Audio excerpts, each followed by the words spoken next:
Hey, what's going on? This is Austin Bristow with Design for Discipline, and today we're going to talk about what in the world that even means. How's it going? I'm Austin. If you have ever watched any of my videos, you'll hear me either reference the phrase Design for Discipline at the beginning of a video, or if you've seen me or followed me on social media, you see that I usually use that hashtag Design for Discipline with any content that I post. So today what I wanted to talk about though is really unpack what does Design for Discipline mean and why do I keep using it in things that I share. The general thought is that if we can start to live with a little more self-control and a little more self-discipline, we're actually going to find a greater sense of personal freedom in our lives. That meaning more opportunity to pursue things that truly matter to us.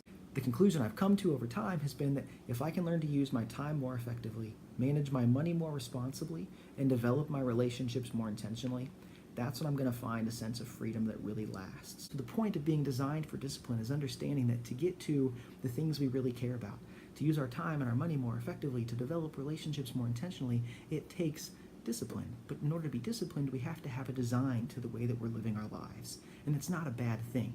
I realize too, on as a second point, that the idea of discipline itself can be a little bit of a topic of friction.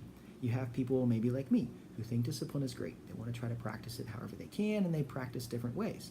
You have people kind of in the middle of the spectrum who are like, man, I know I need more self-control. I know I need more self-discipline. I'm just not that good at doing it. And they acknowledge that it's important. They just don't necessarily have a means to get to it. Then you have people at the opposite end of the spectrum who say things like, discipline. Like, discipline and routine and all that is like boring. That's all you do if you want to do the same thing for the rest of your life until you die. It's a little harsh, but that's how some people kind of feel about the idea of discipline.